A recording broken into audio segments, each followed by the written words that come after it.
Hello, everyone. Good morning. Good morning. Good morning. So today off with everyone. Good morning. I'm Alexandria Davis. I'm the Senior Marketing Insights Manager at Molson Coors Beverage Company, and I'm also the Chair of the Professional Development Committee of the Impact Alumni Association. On behalf of the IAA, I would like to welcome you to our annual Impact Day. So Impact Day is an opportunity for alumni and supporters to come together and to continue to focus on career development and community engagement. Today, we have three amazing sessions with a number of speakers that exemplify this year's theme, Fearless Leadership. These fearless leaders are making significant changes in the Chicago area and beyond, and I can't wait for you to hear from them. If you have any questions during our session, there is a Q&A section at the top of the platform where you can submit those. So now I'm going to turn it over to Corliss Garner, who will kick off our first session. Good morning, everybody, and thank you so much, Alexandria. My name is Corliss Garner. I am the head of corporate social responsibility, diversity, equity, and inclusion at First Midwest Bank. I am also a proud member of the Impact family in Class 3, and I'm delighted to moderate this discussion this morning. I want to give a big shout out to the Impact Alumni Association and the entire planning team. This is like planning a big family reunion. And for those who have done that, you know that is no small feat. So bringing us together once a year for an awesome learning experience is an incredible way to come back together. So please, when you get a chance, send IAA and the planning team some love. And I want to welcome all of you. And thank you so much for joining us today to discuss some very important topics. And it's anchored around the theme of today's sessions, which is fearless leadership. We're discussing in this particular session activism in the workplace. We like to spend some time reflecting on the year since George Floyd's murder, where we saw a lot of activism in the streets, and explore what activism looks like in our workplaces. We all know that our work environments function as a microcosm of the world that we live in. For all that is right in the world, there is just so much change needed, especially for Black people, for people of color more broadly, and for other marginalized communities. So do you consider yourself an activist? What does activism mean for you, both personally and professionally? How do we all channel our unique versions of activism to drive progress in the Black community? So let's talk about this with some truly amazing leaders who are all a part of our growing Impact family. You have their extensive and very, very impressive bios, so we won't spend the time reading through those. You can learn about them at your leisure, but I will give them an opportunity to briefly introduce themselves by sharing their names, their company affiliation, and their connection to Impact. And that question about connection to Impact might open up a can of worms. So I'm going to start with Xavier Ramey on this one. Corliss, you can't start with an inaugural cohort, Impact member, tone setter, space maker, cohort 1. Anyway, I'm really glad to be here.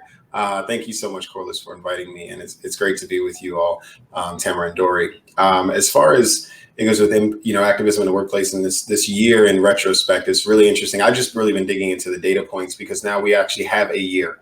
We have almost a year and nearly 2 weeks since the murder of George Floyd, and the spike in calls for not only personal accountability but institutional accountability. And that moving through the lens and mechanics of activism. It's not typical that I'm used to talking about activism in the workplace. Usually, many people, I think, like to keep what they might consider political ideologies or political action outside of the workplace. But I know that the 5 to 9 affects me as much as the 9 to 5. And so as we, as here, Black people, we don't just get to work and all of a sudden aren't Black anymore. So the activism that's required for our safety outside of work is required within the workplace as well. I think I love the space we're in. I love the time we're in. I think that this is a great time of transition. It's also a great time of declaration. And it's a great time of because it's a time of transition, it's a time of reorienting the language we use so that we can get more specific. I think that, and I've been really happy to see how much more specific people are getting with language. Even watching President Biden say about the incidents in Tulsa 100 years ago, that this is not a riot, it was a massacre. Yeah. The specificity of language creates space for different types of strategies for social change, because it normalizes either the severity of pain that people are experiencing, or it normalizing the ways in which they are resisting the continuation of demand for their pain in the actual mechanics of activism. So I'm really excited about this time. I'm thankful for it. I think we're losing steam. I will just say that. After looking at a bunch of data points over the last week now, it's very clear that there's more resistance against the call to make Black Lives Matter than there is support for it, particularly in the workplace, and particularly with the subset of white conservatives, which there are many in the US and many who work in the workplaces of impact cohort members. Yeah, for sure. So thank you. Thank you, Xavier. Dory, we'll go to you. Well, good morning, everyone. Since Xavier is the inaugural cohort, I have to say that I'm an inaugural mentor and have been since day one. And every year I'm like, please, Mavis, have me back. So, so I just am so grateful to be part of the Impact family, and I'm just continue to appreciate all the impact that you're not only having in the individuals, but I'm just grateful to see these individuals matriculate through the workplaces and create that change there too. So thank you, Xavier, for making space for us mentors as well. I appreciate you. Well, I really appreciate all that Xavier just said, because, and even your opening remarks, Corliss, right? We are reminded that I always say that workplace is just another way to organize people. And so the experiences that we have as human beings also show up in workplace. And so to the degree that we can recognize that and acknowledge that and continue to be smart about what are the strategies given the space, and actually maybe one of the most diversified spaces we sit in relative to families and other spaces that we sit in. We have in workplace, we have places where all people are coming together from different backgrounds, different experiences, theoretically to contribute to one common goal of whatever that organization's goal is. But at the end of the day, we have to recognize that we ain't all aligned across all of the different aspects that bring us to that space. And so I think as we look at and reflect upon this year, we continue to recognize and see the harsh reality of all of those differences. And so the questions become, what are these strategies, which I know we'll talk about today, of how we are addressing these issues in this place called work, and how we leverage it, because it is a powerful place. That we don't create change every day by talking to our family members, because 9 times out of 10, we're aligned, not on everything with them, but we're aligned around some of the social issues sometimes, right? Sometimes. At least in Black households, I would say we probably are more aligned on some of those issues. And so the question becomes, what issues do we and can we use the workplace to advance and address? Because we do have a unique opportunity like no other space offers us to be able to do that. So that's sort of my initial take, at least, on where we are today. And I look forward to continuing to dive a little deeper into the conversations with my fellow amazing panelists. Thank you, Dory. And I have to shout out Miss Dory. She just recently accepted a new role as president and CEO of the YMCA Chicago. So we're really delighted and excited for you, and congratulations. Thank you. Moving on to Dr. Tamara Fletcher. I always remind myself to put that respect on that name. Please tell us a little bit about what you do and your affiliation to Impact. Thank you so much for having me. It's an honor to be here. Again, Tamara Fletcher. I am the Director of Diversity, Equity, and Inclusion at CDW. So my day job is living and breathing, the practitioner side of embedding DE&I into the workforce. I also have the distinct honor of being part of the Impact family. As you can see on my nameplate, I am from cohort 5, the illustrious fifth element. hello, everybody out there from 5E. It's an honor to represent you all today. And thank you, Xavier. Thank you, Dory. Thank you, Corliss, for paving that way for 5E to be the tremendous cohort that it was. And I will, not necessarily add on too much to what has already been shared thus far between Xavier and Dory. I echo everything that they said. I think the only addition that I would add is that there's an opportunity for us to not only acknowledge the differences, but be honest, and actually call a thing, right? I think that many of us see that there are differences that are existing across people in the workplace, but they don't necessarily want to be bold enough to call a thing. And so I think we do have that added responsibility of taking that step and ensuring that we're establishing accountability for ourselves, for everyone else, right, in the context of activism in the workplace. So really excited to be here and looking forward to the conversation. Well, thank you. I mean, just these opening comments have me super excited.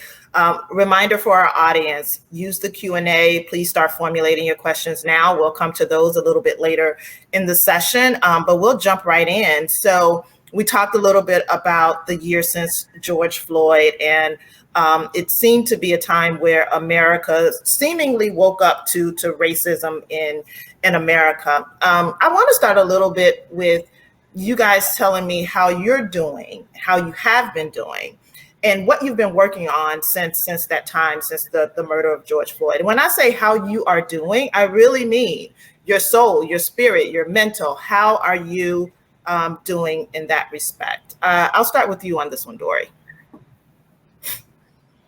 Now, Corliss, well, thank you for asking that. And I feel that and know that you are so sincere in all of that in terms of how we are doing. I have to say, it's interesting. So my day job is that as the CEO of YWCA Metropolitan Chicago, our mission is to eliminate racism, empower women, and promote peace, justice, freedom, and dignity for all.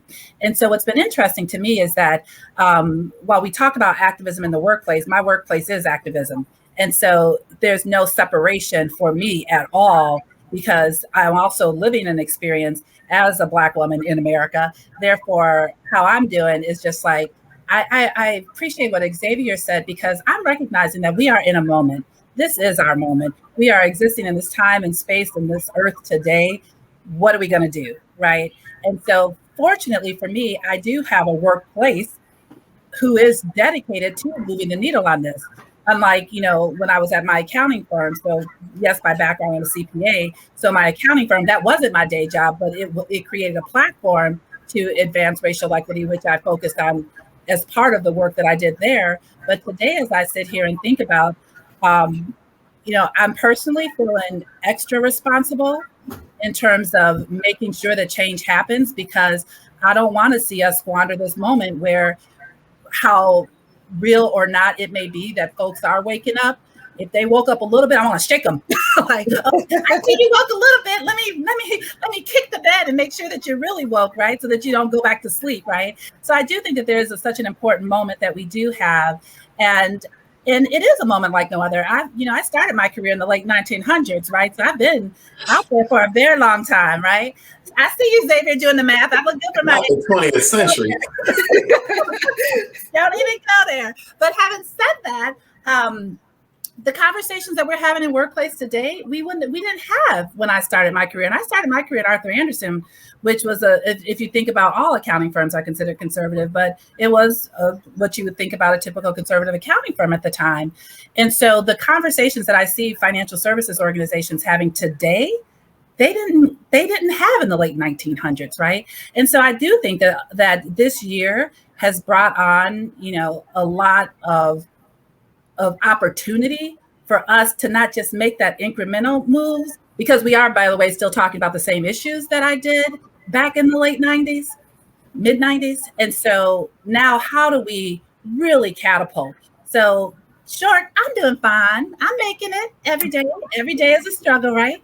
But at the same time, I just think that we have such an immense opportunity that I just refuse, even just looking at the talent on this call, to believe that we can't make significant progress. So I'm I.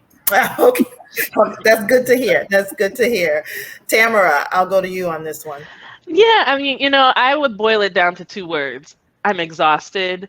and I'm motivated. I think the exhaustion comes from the fact that obviously I live and breathe this as a Black woman in America, right? As a sister to a Black brother, a daughter to a Black father.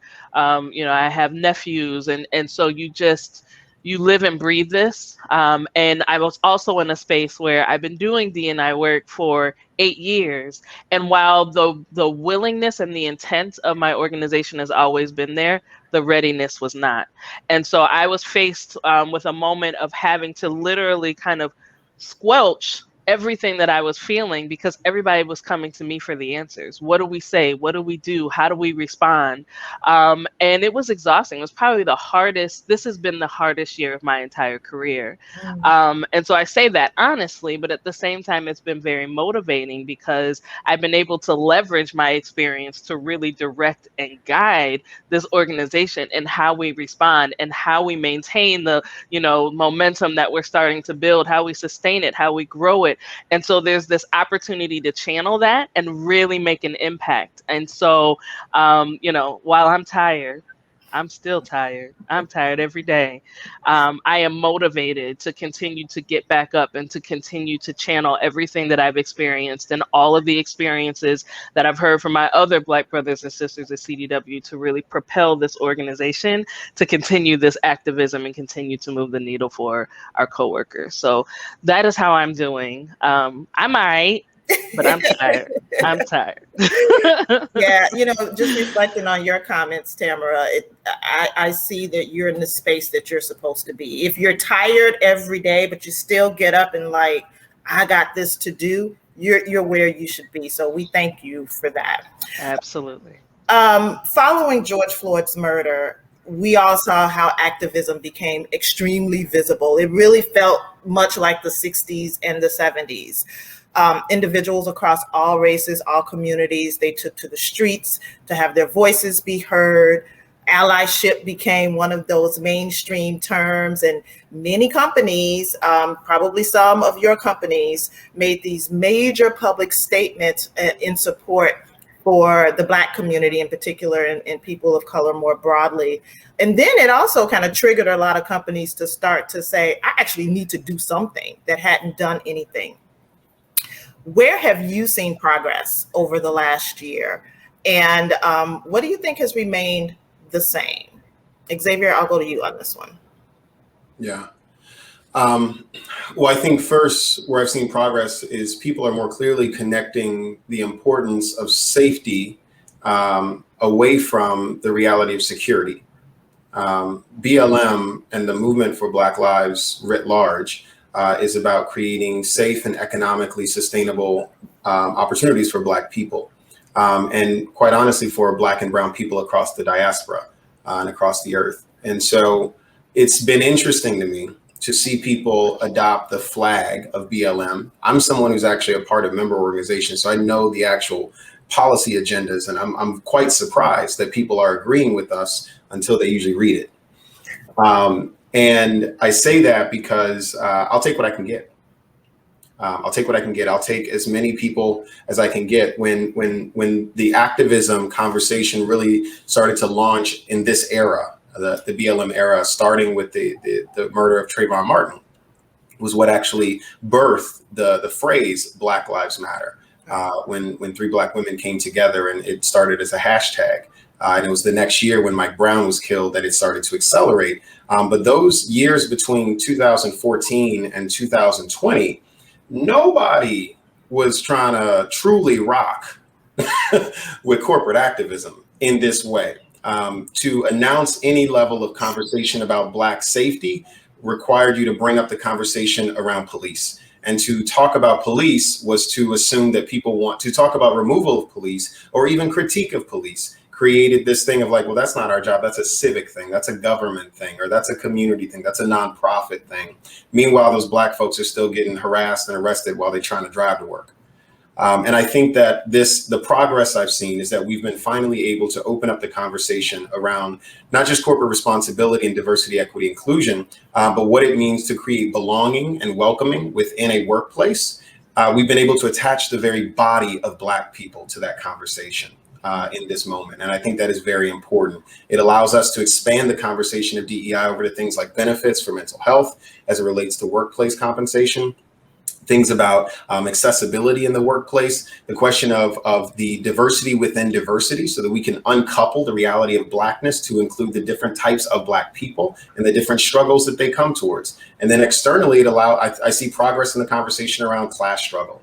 I think one of the challenges I see consistently, this is the only one I'll say, and I'll pass the mic, is I see a significant increasing bifurcation in the understanding of class struggle within the Black community.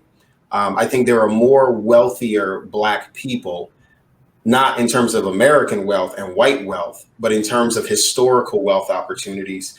There are more Black people who have the accessibility to create wealth for themselves. And I see exactly that happening.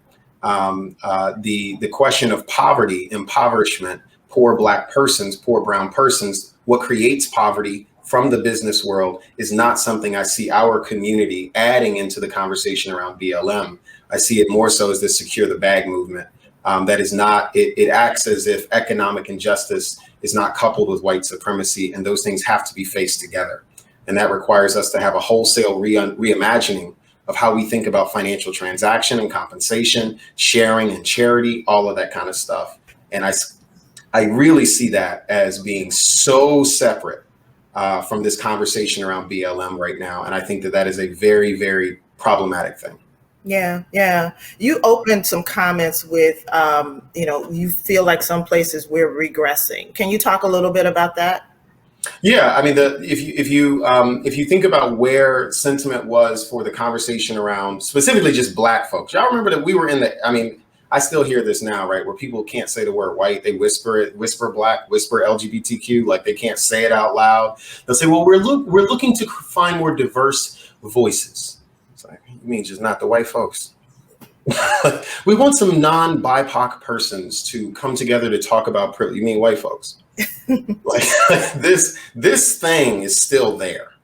This thing is still there. There's an inability to create accessibility around comfort with talking about what makes us different.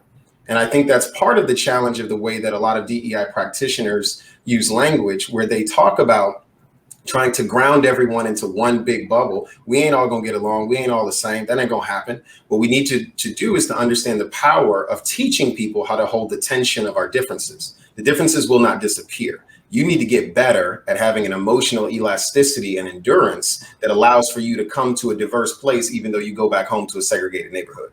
Yeah. That's sort of a challenge. I think we're not seeing enough traction in the importance of people seeing that the first job is not to have a DEI strategy or a CSR strategy, or you want to go march. That's important. That's good. But at the end of the day, if you don't think you need to learn how to deal with conflict and learn how without running away or without picking up a workplace weapon, retaliation or exclusion or non-promotion, non-advancement, these sorts of things, that's the core of the work right now. And that's another thing that I don't see truly embedded in our solution set. Yeah, thank you. Thank you for that perspective. Dory, for you, what have you seen as progress and what has remained the same or has regressed? Sure. No, I appreciate it. And, these Zoom calls are so hard because I just look like a bobblehead. I'm like, yeah. Right. Bobble my head the entire time. I need some other affirming gestures. But yeah, everything Xavier said, right? So I do think that, what has changed is that we are starting to unpack humanness in the workplace. For what I see is really the first time. So yes, the conversations around DEI are sort of the channel that we're getting to it at, but really, I can't say enough about the point that Xavier is making, that we need to fundamentally develop a skill at work, because this is the most prevalent place where it shows up, that you do encounter people that are very, very different from yourself. And that is a skill. That is an art that people have no other place where they may have learned that. If you think about other spaces where we develop and learn as human beings, like, our family unit, likely folks are very similar to us, that we haven't yet. Yeah, we may disagree on some things as, personalities, philosophies, things like that. But when we're so confronted with a whole set of differences, we haven't developed perhaps that skill in home. Churches, schools, all of those are very homogeneous places in terms of how we experience our lives as human beings, right? So then we come to work and we're faced with all of these different types of differences, and we haven't had any other place in our life to have developed that skill set. So that is part of the workplace's responsibility now. When you talk about corporate social responsibility, I'm like, corporate social responsibility begins in the four walls, and it starts with having people recognize however we choose to address it. Yes, DEI is one channel to address it, but it is, conflict, disagreement, all of those sort of negotiation, all of those other skills that we feel make better employees actually make better human beings too, right? And better people. And that what we get to in work is that's why I'm just like so enthusiastic about this moment, because people are finally recognizing that humans are working, right? And because we humans are the ones that are doing the work, you have to address all of these things. And DEI is the perfect channel. We're going to see better human beings, I hope, as if we do this right. We'll see better human beings, because we are now going to be given this opportunity to truly address what are these differences? How do they show up? How do we then leverage our differences to actually create work towards something collective and better together? Because that's ultimately what work is supposed to help us do. And, the statistics and data shows, one of my favorite studies that demonstrates this was looking at American social media networks as a proxy for how we sort of live our life. And what they found, that 90% of Americans 90% of white Americans also had networks that were white. 80% of Black Americans also had networks that were Black. And then 60% of Latino Americans also had networks that were Latino. But the interesting thing is that 8% of folks had no other race different than them. Now, 8% doesn't sound like a large percentage, but you're talking about America. That's like over 26 million people had nobody else different than them. And then you take these same people and you put them in the workplace and expect magic to happen. Right. That's not a thing. So what I'm hopeful and what I have seen change is that there is a huge recognition now. The conversations that I've been in, and I always say financial services because that is one of the more white spaces that we have in corporate America. But to see these conversations being had in spaces like financial services is an indicator that there's opportunity to continue to change the dialogue and to continue to really lean into how do we create spaces, as Xavier said earlier, for belonging, and recognizing that it's the people as individuals, and how do we create spaces to accommodate that.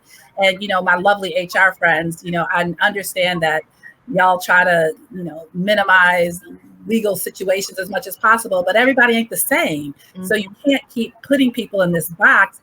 And then, now you're trying to figure out from a box perspective, well, the different color boxes. So at some point you really have to lean into all of the humanness that shows up in all of its varied forms in workplace. And how do you address this? In this first channel of, DEI and inclusion is a great way to start thinking about it. Yeah, absolutely. You just made me think about a session that our team had at our company on race and inclusion and diversity and belonging. And one colleague mentioned that she was particularly interested in the conversation because she has 2 young kids, a white colleague, and she wants to be able to talk to her kids about these issues in a way that makes them better human beings. Yeah. And, when you start to hear the things that happen in work extend to people and their families, because it absolutely does, it brings to clarity exactly how much more important it is to talk about these things in the workplace, for sure.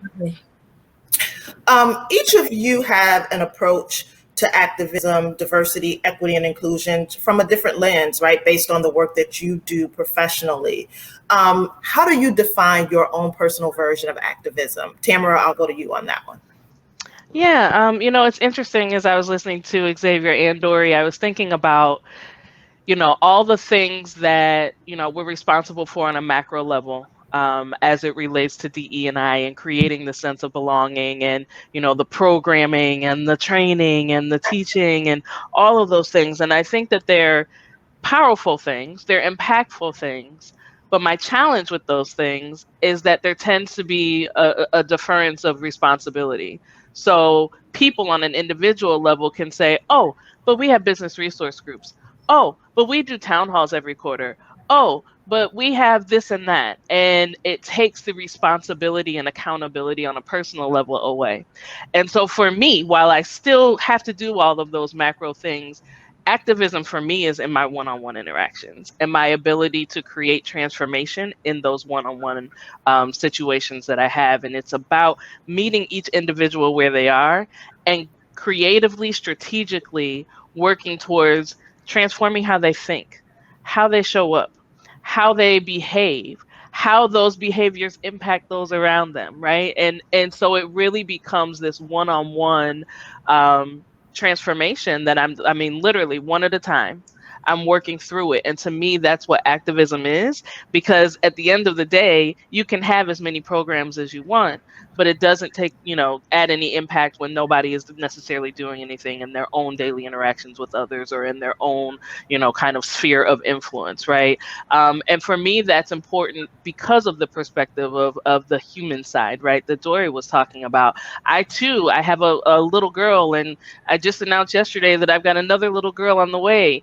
And for me, it's, yay, yes. For me, having 2 young Black girls that eventually will be in the workplace, I am, just relentless in making sure that the experiences that I've had and that others around me have are not the experiences that they have. And if I don't start now, in terms of that one-on-one transformation, then that will never happen for them. So that has become my activism, and I am, relentless in making sure that I create that space for them and the future Black talent of the world.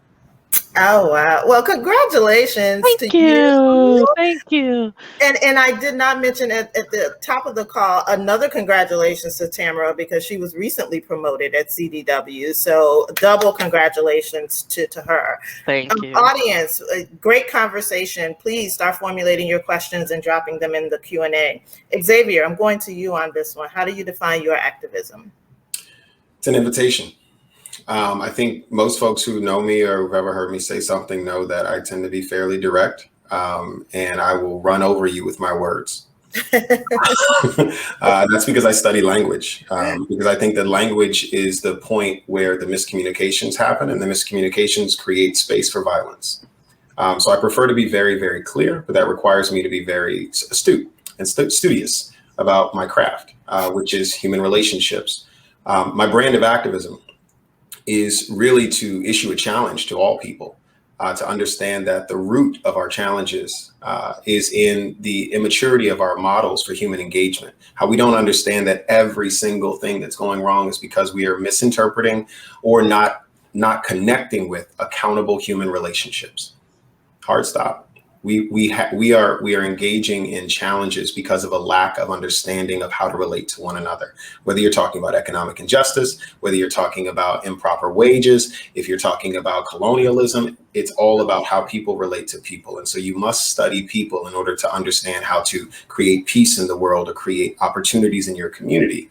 You have to study how people disagree. But all of that comes into the question of, but what's your invitation?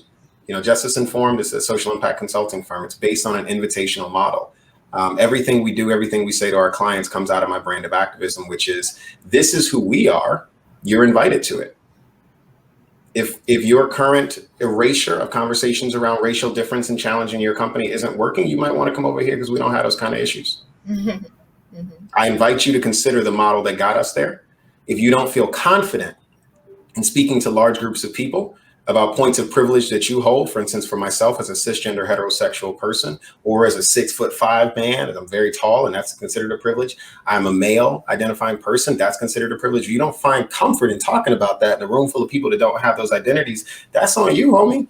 I invite you to come over here and consider, here's an invitation to what it means to be accountable and to grow your confidence so that you can stand boldly and speak on what you are and only own your lane, not the whole highway.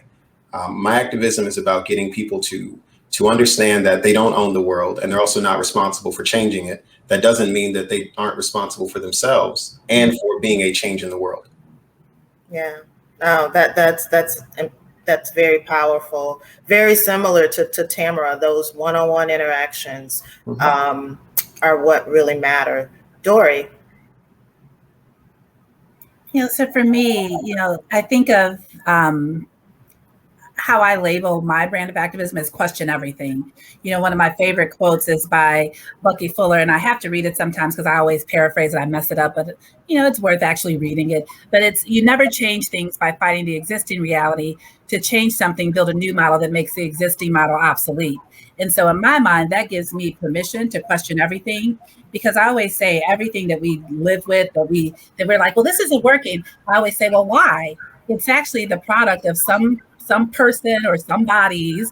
And so I always feel like if we can question everything and start asking different questions, we will get to the best solutions. Now, I'm not saying it's easy to create those solutions, but if we don't start with just questioning things and just and assuming that what is has to be, I just don't, that's not a thing for me. Like, if it's not working, you change it.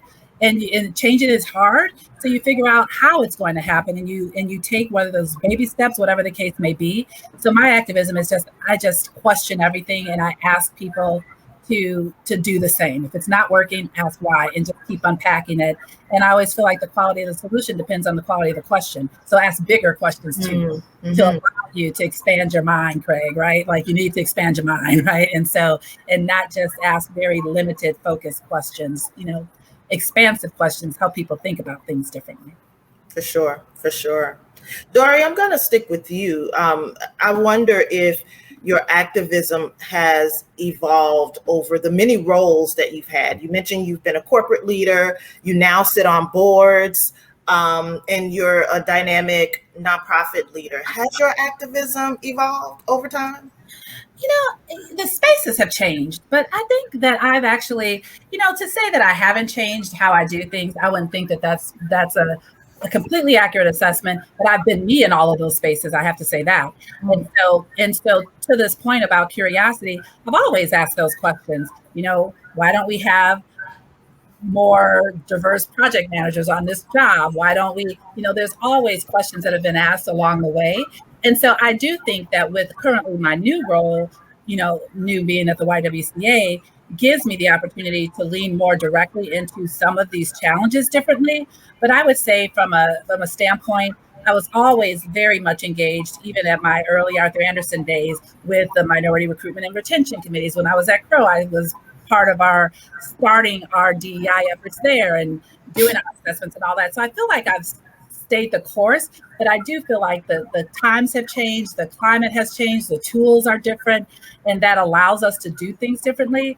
But, it just reminds me, though, of these workplaces and these spaces and how important that they are and how we can leverage them. So that for me hasn't necessarily changed. I do think that the time, though, has made it even more of an imperative. Yeah. Tamara, your role at CDW sits at the top of activism for marginalized groups in the workplace. Can you tell us a little bit about how you approach advancing progress for those groups and what challenges that you might face? And how can employees demonstrate activism to help you be the best that you can be at your job? Yeah. So I love this question. And, it kind of starts for me from the perspective of, whether it's inherent, whether we've been taught by our parents, we are designed, and I say we as in, us as Black folks, we're designed to come to work with a mask on, right? We know what to present in the workplace and what not to present in the workplace. So essentially, we are inherently not bringing our full selves to the table. And I think it creates a false sense of reality, or has created a false sense of reality in terms of who we are, the burden that we carry every day, the experiences that we have both in and outside of the workplace. And it's created a level of complacency, in my opinion.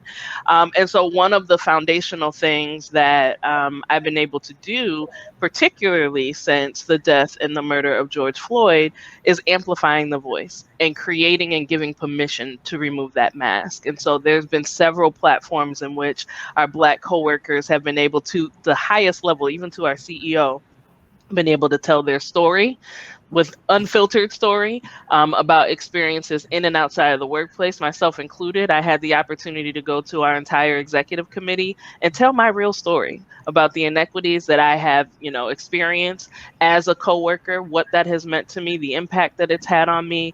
And to me, that was a beautiful thing for two reasons. One, I think it was very, very, very cathartic and empowering for our Black talent to be able to have that mask removed and to be able to share authentically who they are at all levels and across all different aspects.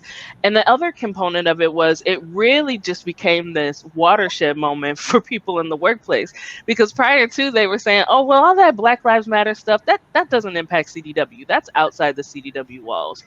Well, no, in fact, it impacts us every single day. We've just been, masking that for you. And so it was incredible to see the amount of, awareness, I guess, that was created from just amplifying the voice of Black folks, right? And so that's been something that started last year and has continued, and I will never let see, kind of diminish, because it's important for that mask to stay removed. Now, yes, there have been challenges along the way. You will always have naysayers that say you're doing too much, you're saying too much, this has nothing to do with me, if diversity is just about Black people and this and that and the other.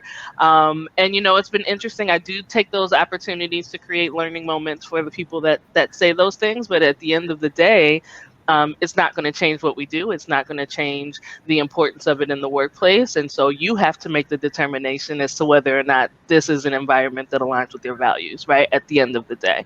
But I do try to make those learning moments. The other challenge that I think, quite honestly, is the one that I'm most fearful of, is that as we try to amplify, the voice of Black coworkers, as we try to make sure that we continue to expose Black talents and accelerate the development of our Black talent and mobilize our Black talent, many times I think a lot of our Black coworkers are questioning the intention when they actually start to see stuff moving. And to me, that's a bigger challenge, because I would never want any of our talent to feel as if they didn't deserve it, or that they're only getting a handout as opposed to really earning what they're starting to see. And so really trying to make sure that that perspective shifts, and that it's not a question of whether or not they're worthy, is really important to make sure that we tackle as we continue to create that exposure.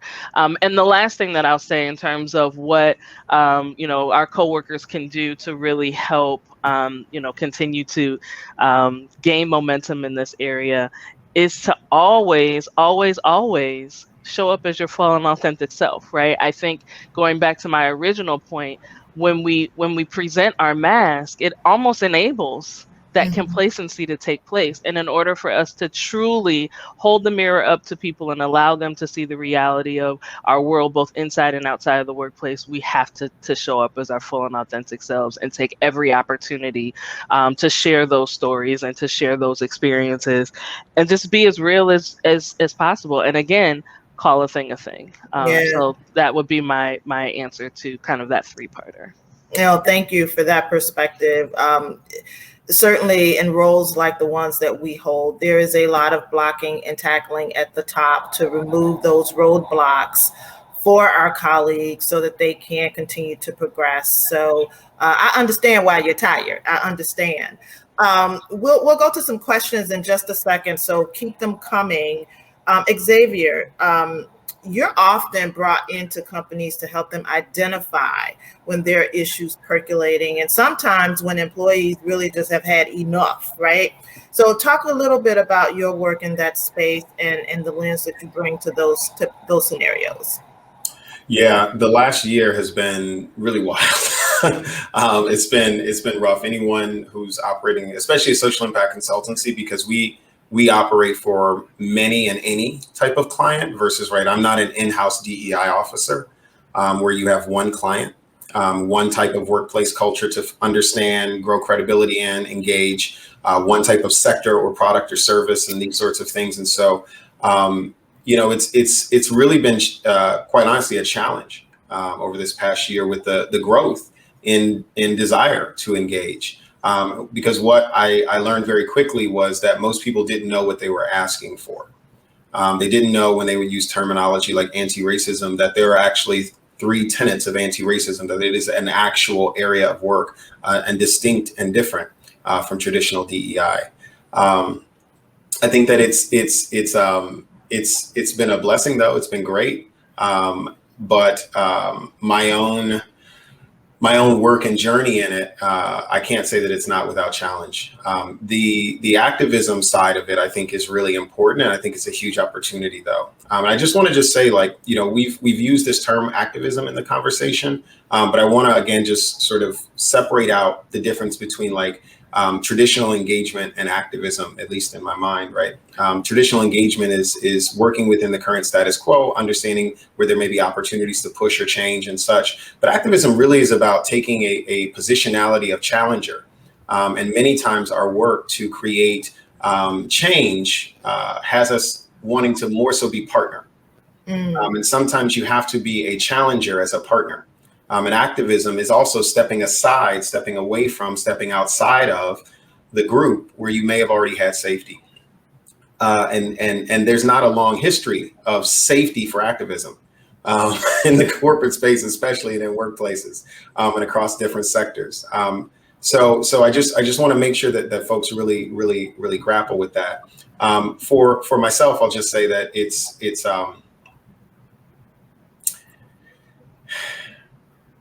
I think that we can move forward if we have a clear message. Mm-hmm. I don't think we do. I just don't think we do.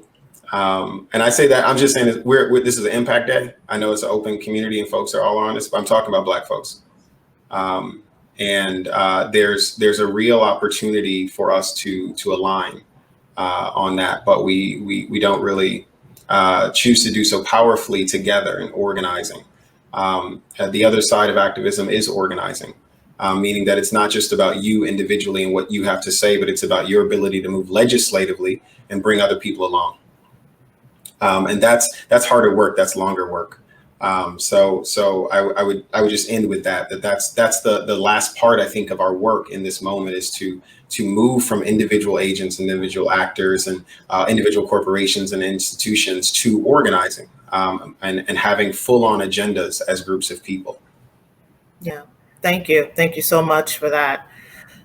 We'll go to a couple of questions. We have one to start. Oftentimes there is a gap between kind of working level folks within the organization and senior level people when it comes to putting DE&I in action. How do we hold our leadership accountable beyond the CSR and the DE&I initiatives? Who would like to tackle that one? I'll take it.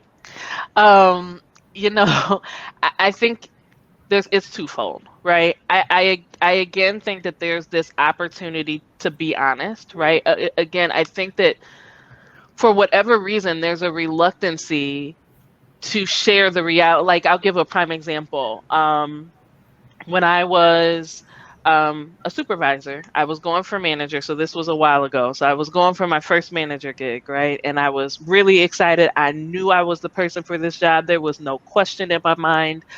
And we got to the end and they made me an offer with a contingency that I had to take an anger management course prior to. Now, I had no previous cases. Exactly. I see all your faces. I had no previous cases of any issues where, I gotten into it with anybody. Nothing documented within our HR function.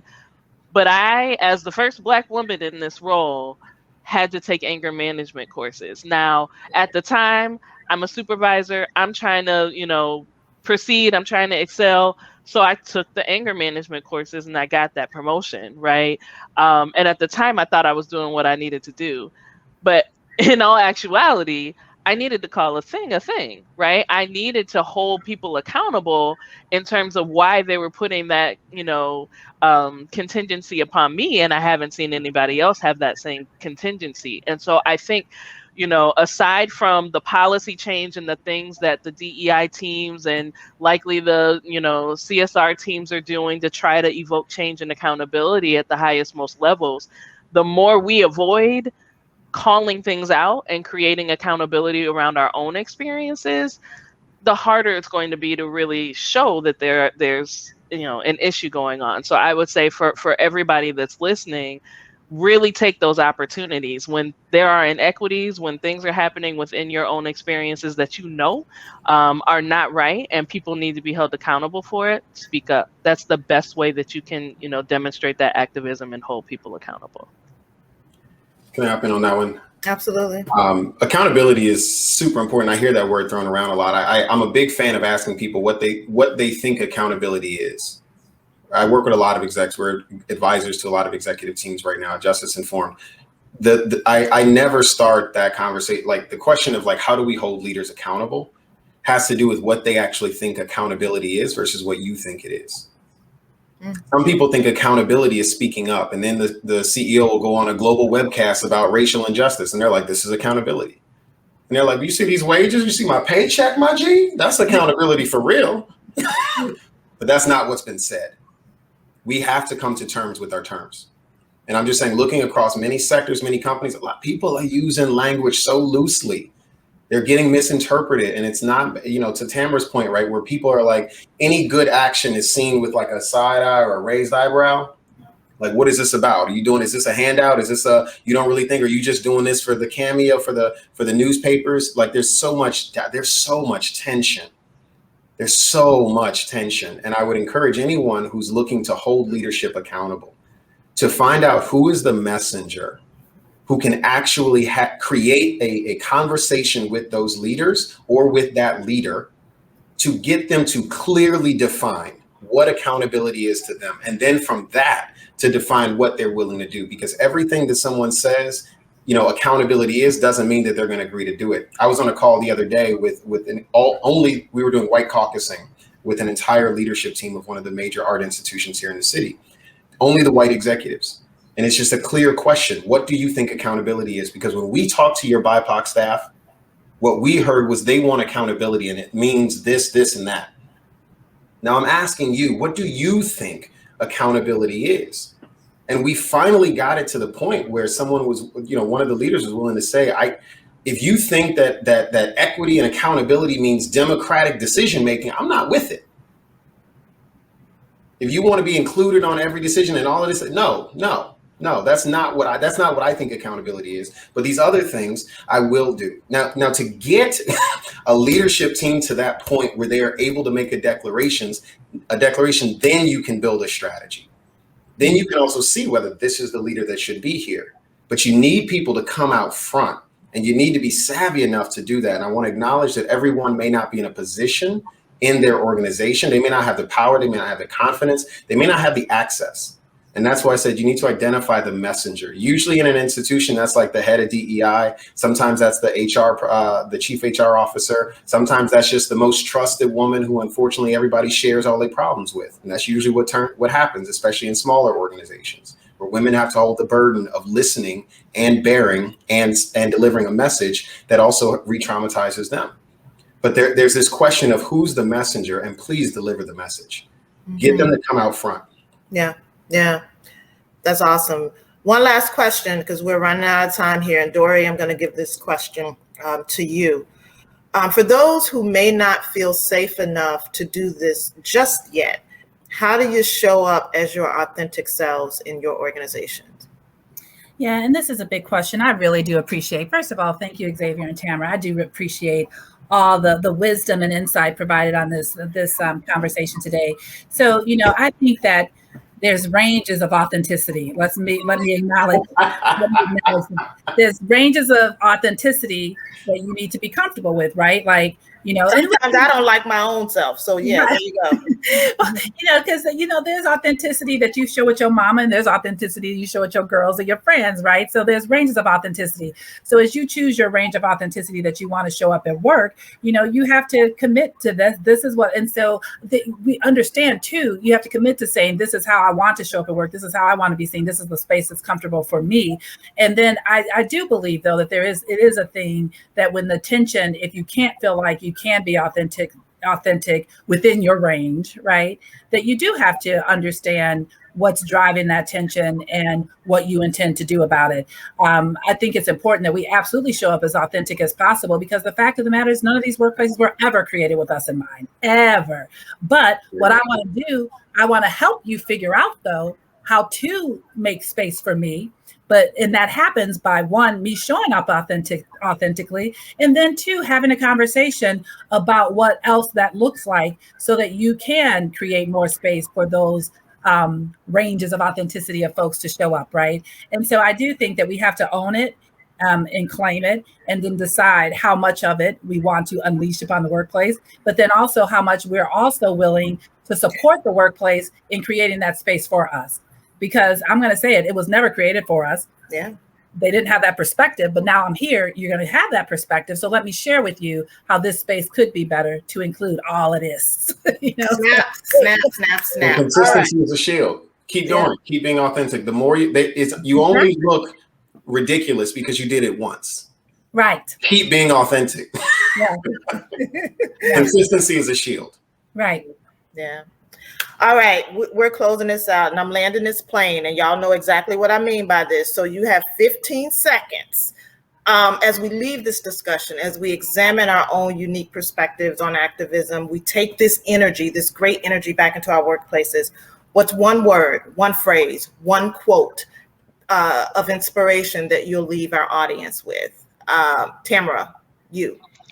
Yes, mine is from President Barack Obama, and it is: change will not come if we wait for some other person or some other time. We are the ones we've been waiting for. We are the change that we seek. So it is incumbent upon us. And thank you for having us today. Love it. Xavier. Be love. Know that all of this work is about love. And if you don't know that, you don't understand this work. Fantastic. And we'll close with Dory. So I got two. One, Tarana Burke says, let your existence be the resistance. And I think that speaks to the authenticity. And then the second one is Maya Angelou, who says, if we're lucky, a solitary fantasy can transform a million realities. And I just need us to hold on to that belief that we can be the change, right? So I love that. And I love all of you. Thank you so much for joining us today. Audience, thank you for joining us. I feel inspired. I feel more bold, more authentic in my own activism. And this is exactly what our workplaces needed. They need every day. And each of our panelists have articulated that.